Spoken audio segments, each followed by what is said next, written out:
Welcome back our channel বঙ্গাস family. তোমরা কেমন আছো? আমি খুব খুব খুব ভালো আছি।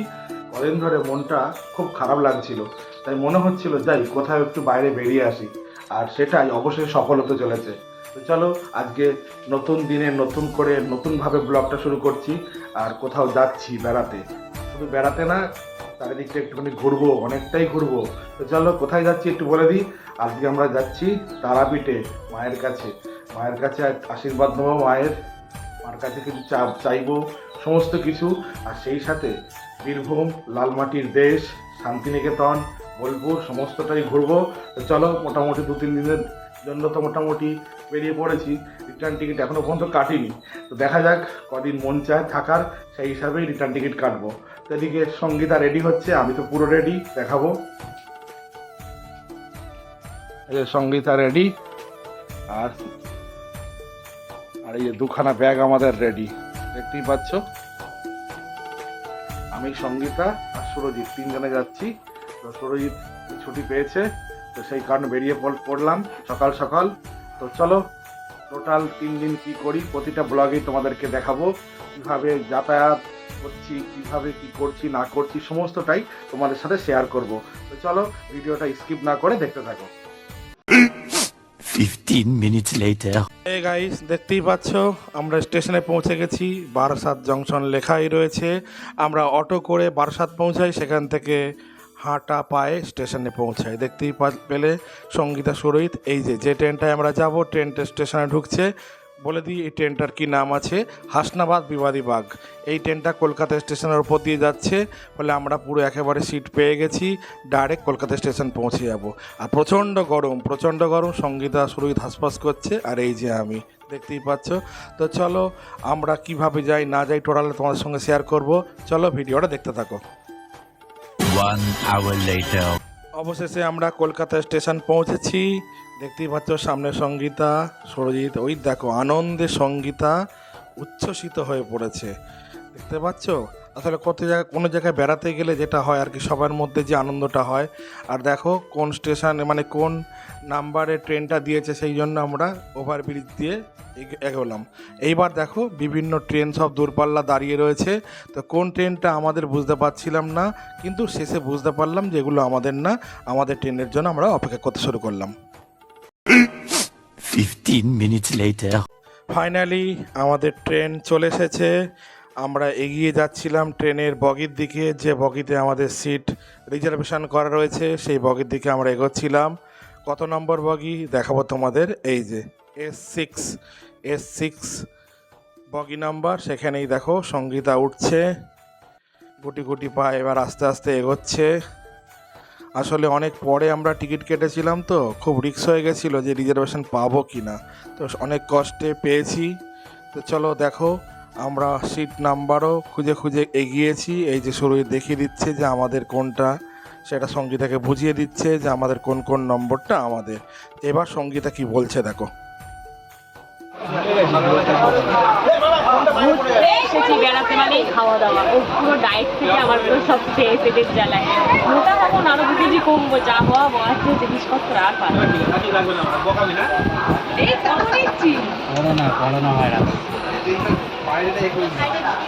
দেখতেই পাচ্ছ সকালবেলা আমরা কি টিফিন করছি। আসলে এত সকালে আমরা বেরিয়েছিলাম, কোনো কিছু টিফিন বা খাবার করে নিয়ে যাওয়ার মতো সময় পাইনি। তাই স্টেশনে আমরা কিছু ভেজ প্যাটিস আর কিছু ফ্রুট পাউরুটি পেয়েছিলাম, সুরজিৎ আর আমি তাই নিয়ে এসেছিলাম কিনে, এবং ওইগুলোই আমরা খাচ্ছিলাম। দেখতেই পাচ্ছ প্রচণ্ড খিদে পেয়েছে। আসলে বাড়ি থেকে অতটা রাস্তা কলকাতা স্টেশন, সত্যিই খুব খিদে পেয়েছিল। আর সবাই তো দেখলাম এটা ওটা করে নিয়ে এসছে। আর সঙ্গীতা দেখো আবার এনার্জি ড্রিঙ্কস ORS খাচ্ছে, কি জানি কি অবস্থা। চলো কিছু সিনেমাটিক শটও তোমরা দেখে নাও।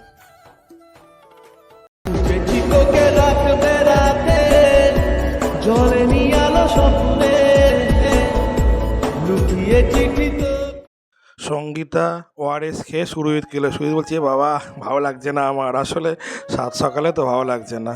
আমি সঙ্গীতা এগুলো এখন খাই গরমকালে, বেশ ভালোই লাগে, আমাদের এনার্জি আসে। তো চলো সঙ্গীতাও খাচ্ছে, তোমরা ভিডিওটা দেখতে থাকো। 5 hours later. অবশেষে আমরা রামপুরহাট স্টেশন পৌঁছে গেছি। দেখতেই পাচ্ছ সুরজিৎ এগিয়ে রয়েছে, সঙ্গীতা তো খুব উচ্ছ্বসিত। যাই হোক, প্রচণ্ড গরম, তার মধ্যে দিয়ে আমরা এগিয়ে চলেছি। কোনো একটা গাড়ি আবার বুক করতে হবে, ধরতে হবে, সেটা করেই যেতে হবে। তো দেখতেই পাচ্ছ একটা টেকার মতো গাড়িতে আমরা উঠেছি, মানে সঙ্গীতা উঠেছে, সুরজিৎ উঠেছে, আর আমি বাইরেটা চলাফেরা করছিলাম। শুধু আমিও না, সুরজিৎও চলাফেরা করছিল। দেখতেই পাচ্ছ সুরজিৎ। আসলে প্রচণ্ড গরম তো, চারিদিক যেন খাঁ করছে। গাড়ি প্রচুর, কিন্তু মানুষের কোলাহল তেমন নেই, আসলে গরমের জন্যই। এবার দেখো আমাকে কেমন লাগছে, আমাকে অবশ্যই তোমরা বলো। চলো শেষে একটু সিনেমাটিক শটও দেখে নাও।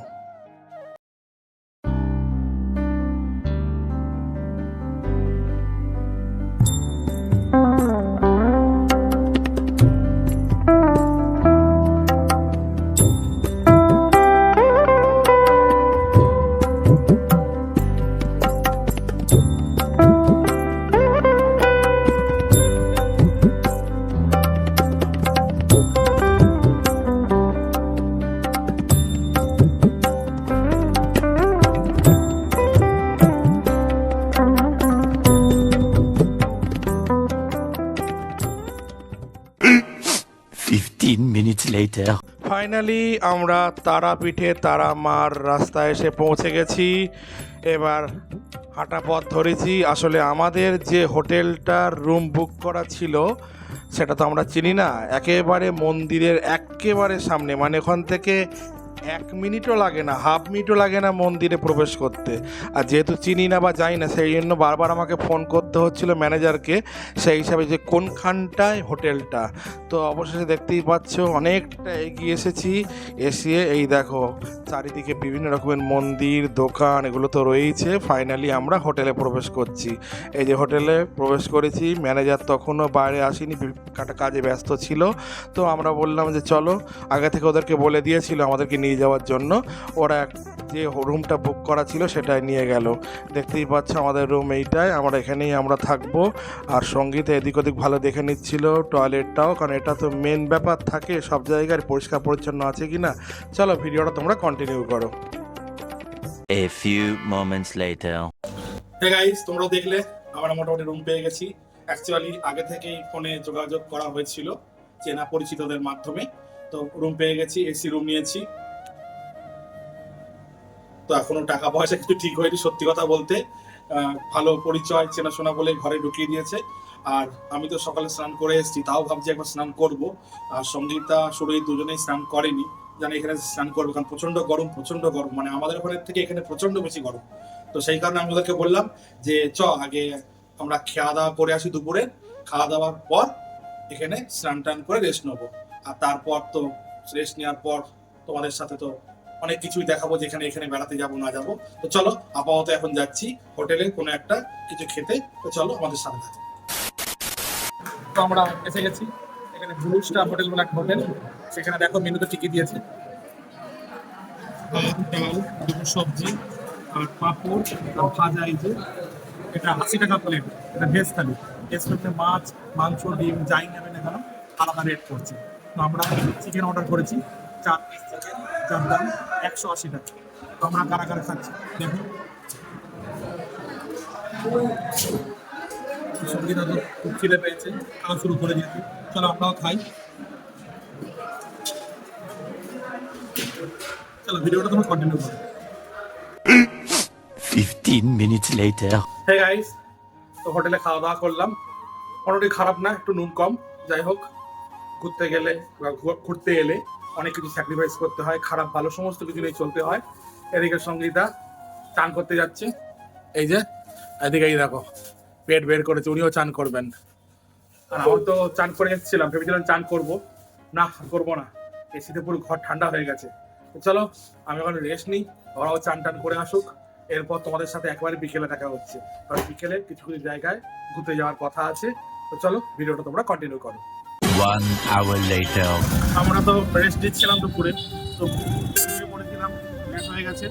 তো সেই কারণে সঙ্গে সঙ্গে তাড়াহুড়ো করে ফ্রেশ হয়ে বেরিয়ে পড়েছি। এখানে যে সাইড সিনগুলো আছে তারাপীঠে, সেগুলো দেখতে বলেছিলাম বিকেলের দিকে, ওগুলো দেখবো, তোমাদেরকে সেগুলো শেয়ার করি। তো মোটামুটি আমরা অটো উঠে পড়েছি, অটো চলছে।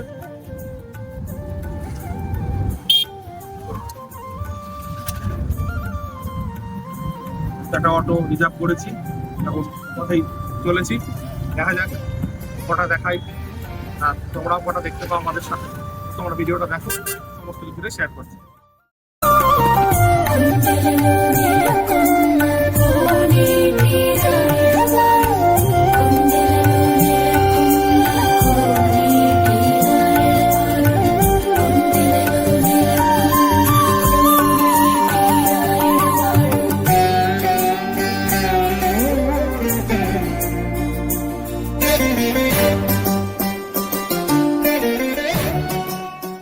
Twenty minutes later. তারাপীঠে আমাদের প্রথম সাইট সিনের জায়গা। দেখো আমরা চলে এসেছি। প্রথম জায়গাটা কোথায়?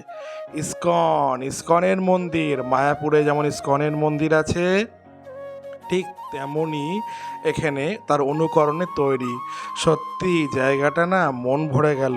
আসলে ঘুরতে এলে তো একটা মনে শান্তি থাকে, আর তার উপর সেটা যদি কোনো ধর্মীয় স্থান হয় তো কোনো কথাই হবে না।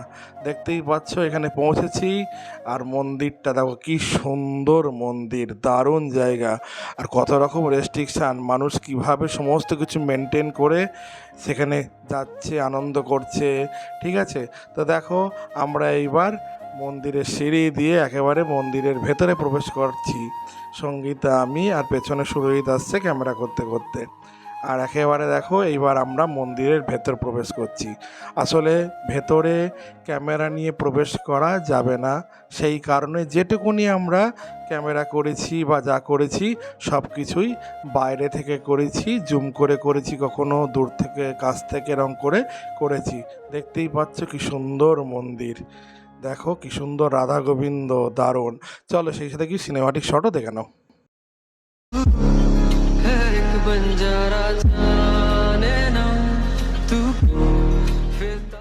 এরপর আমরা এলাম বীরচন্দ্রপুর, বীরভূমের। কোথায়? নিতাই বাড়ি, নিত্যানন্দ মহাপ্রভুর জন্মস্থান, আর নামটাও দিয়েছে খুব সুন্দর, নিতাই বাড়ি।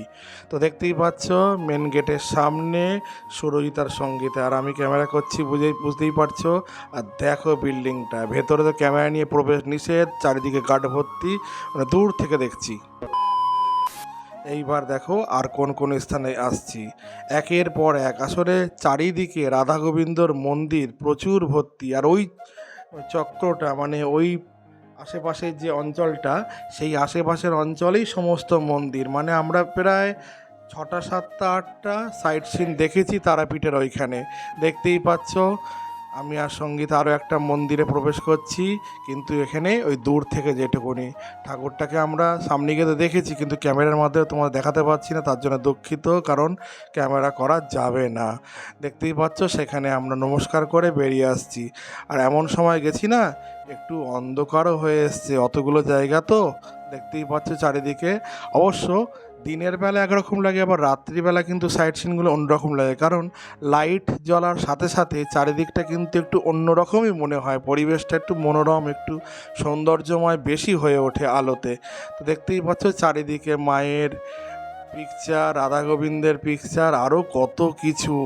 ভাবছি এটা কিনবো সেটা কিনবো, যেহেতু প্রথম দিন গেছি সেই জন্য কোনো রকম রিস্ক নিইনি কেনাকাটা করার, কারণ আরও তো সময় পাবো পরে, সেই কারণে। দেখো এক এক করে আরও একটি মন্দিরে এসে আমরা উপস্থিত হয়েছি। দেখতেই পাচ্ছ আসলে সবই নিত্যানন্দ মহাপ্রভুরই বিভিন্ন জায়গায় বিভিন্ন রকম মূর্তি, বিভিন্ন রকমভাবে সেগুলোর পরিচয় বা বর্ণিত হয়েছে সেগুলো। দেখতেই পাচ্ছ আমি আর সঙ্গীতা প্রবেশ করছি আরও একটা মন্দিরে। দেখো দেখতেই পাচ্ছ তার ভেতরের সিনটা, দেখো কি দারুণ মন্দিরটা। এইখানটা কিন্তু ক্যামেরা করতে দিচ্ছিল, ফলে আমরা যেটুকুনি পারি দূর থেকে সামনে থেকে করেই করছিলাম ক্যামেরাটা। আর দেখো নমস্কার করছি মন্দিরে। চলো ভিডিওটা দেখতে থাকো।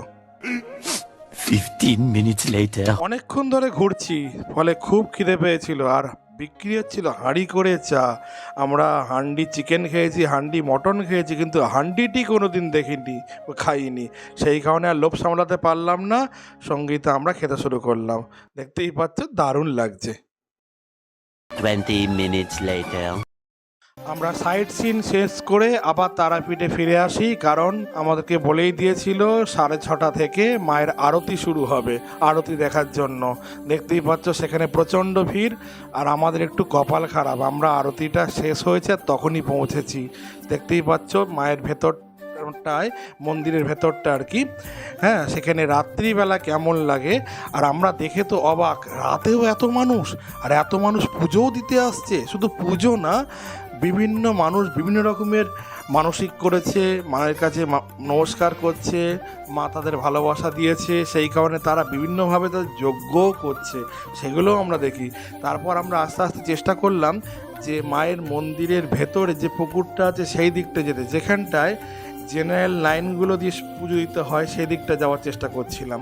দেখো চারিদিকটা অন্ধকার একটু লাগছে, কিন্তু হালকা হালকা লাইটও দেখা যাচ্ছে। এই দেখো আমরা একেবারে ঘাটের এখানে চলে এসেছি, আর ওই দেখো সব সিঁড়ি করে বিভিন্ন লোক সব দাঁড়িয়ে রয়েছে। এই রাতেও এরা পুজো দেবে, সত্যি ভাবা যায়? কারণ অনেকের সময় নেই, সেই কারণে সকালবেলা বেরিয়ে যাবে বলে। আর যেটা বলছিলাম, এই দেখো এখানে যজ্ঞ চলছে, দুখানা যজ্ঞ চলছে, যারা তাদের বিভিন্ন রকমভাবে মানসিক করেছে মায়ের কাছে, যা চেয়েছে হয়তো সফলতা নিশ্চয়ই পেয়েছে, সেই কারণে তারা মায়ের কাছে এসেছে। এইবার দেখো আমরা সেখান থেকে বেরিয়ে কোথায় আসি, বাজারের দিকে। কারণ কি, কারণ আমরা জানি পরের দিন ভোরবেলায় আমরা খুব সকালে উঠবো, ভোর সেখানে পুজো দেবো, পুজো দিয়ে আর সেখানে বেশিক্ষণ থাকবো না, মানে তারাপীঠে বেশিক্ষণ থাকবো না। কারণ আমরা সেকেন্ড দিন কোথায় যাব, আমরা যাব শান্তিনিকেতন, বোলপুর, সোনাঝুরিহাট, কঙ্কালীতলা, বিভিন্ন জায়গায়। এগুলো আগে থেকে প্রোগ্রাম আমাদের ঠিক করা ছিল বলে আমরা কি করলাম, ওই দিনই তারাপীঠের বাজার হাট বা বলো দোকানপত্র কেনাকাটা সমস্তগুলো দেখছিলাম বা কিনছিলাম, যাতে কাজটা এগিয়ে থাকে। আর সঙ্গীতা বিভিন্ন রকম জিনিস দেখছে, সেগুলোর দাম জিজ্ঞেস করছে। আর চারিদিকে প্যারা আর প্যারা, মানে সকাল হোক, বিকেল হোক আর রাত হোক, সব সময় প্যারার তৈরি হচ্ছে। আর গরম গরম প্যারা, বিভিন্ন রকমের দাম আছে, 400 টাকা কিলো, 300 টাকা কিলো, 600 টাকা কিলো, 800 টাকা কিলো। তাহলে বুঝতে পারছো প্রচণ্ড দাম তো আছে, কোয়ালিটিও আছে। কারণ কি, আমরা একবার কিনতে গেছিলাম, বলেছিলাম 100 গ্রাম দাও, তো 100 গ্রামের দাম 40 টাকা পড়ছে, ওজনে দেখলাম গিয়ে 3খানা মাত্র হয়েছে, মানে 3টে প্যারার দামেতেই 40 টাকা হয়ে গেছে। তাহলে বুঝতে পারছো কী অবস্থা। এরপর দেখো যে জিনিসগুলো একেবারে ট্র্যাডিশনাল, সেগুলো আমরা দেখছিলাম। আর তারাপীঠেই মানেই তো মায়ের বিভিন্ন রকম জিনিস, সেখানে মূর্তি থেকে শুরু করে, হার থেকে শুরু করে, যা বলো বিভিন্ন রকমের জিনিস বলো, যেগুলো পাওয়া যায় আর কি মোটামুটি ধর্মীয় স্থানে। আর সঙ্গীত একটা করে পিকচারও কিনছিল মায়ের, বিভিন্ন মানুষকে দেওয়ার জন্য, আত্মীয় স্বজনদের দেওয়ার জন্য। আর এক দোকানে পাচ্ছিলাম না বলে আমরা ঘুরে বিভিন্ন দোকান যাচ্ছিলাম, কারণ সবাইকে দেবো একই জিনিস দেবো, কারণ কাউকে অন্যটা দেবো, কাউকে একটা দেবো, হয়তো কে কী মনে করবে, সেই কারণে আমরা চেষ্টা করছিলাম যেটাই কিনবো একই রকম কিনবো। আর এইখানে কিনছিলাম একটা শিবের মূর্তি, কার জন্য, ডুগ্গুর জন্য। ডুগ্গু খুব শিব ভালোবাসে, দেখতেই পাচ্ছ। চলো ভিডিওটা দেখতে থাকো। 15 minutes later. হে গাইস, আমরা তো দারুণ এনজয় করছি, দারুণ ঘুরছি, আর প্রতিটা মন্দির, প্রতি জায়গার ঠাকুর বলো দর্শন করা আমাদের খুব ভালো লাগছে, মনে খুব শান্তি পাচ্ছি। আর যে আশা নিয়ে, উদ্দেশ্য নিয়ে এসেছি, অনেকটাই সফল হচ্ছে, ভালোও লাগছে, মন বেশ শান্তি পাচ্ছে। তো আজকের প্রথম দিনের তারাপীঠের সমস্ত ভ্রমণ আজকের মতো এই পর্যন্তই। আবার দ্বিতীয় ভিডিও নিয়ে অবশ্যই আসবো। দ্বিতীয় দিনে আমরা কি করছি, শুধু তারাপীঠ না, সেই সাথে আমরা দ্বিতীয় ভিডিও দেখতে পাবে শান্তিনিকেতন, বোলপুর, সোনাঝুরিহাট, আরো অনেক কিছু দেখতে পাবে। সেগুলো কিন্তু আরো কি আছে জানতে গেলে দ্বিতীয় ভিডিও অবশ্যই দেখতে হবে। তো চলো, এই ভিডিও এই পর্যন্তই, দেখা হচ্ছে নতুন ভিডিও সেকেন্ড পার্ট নিয়ে।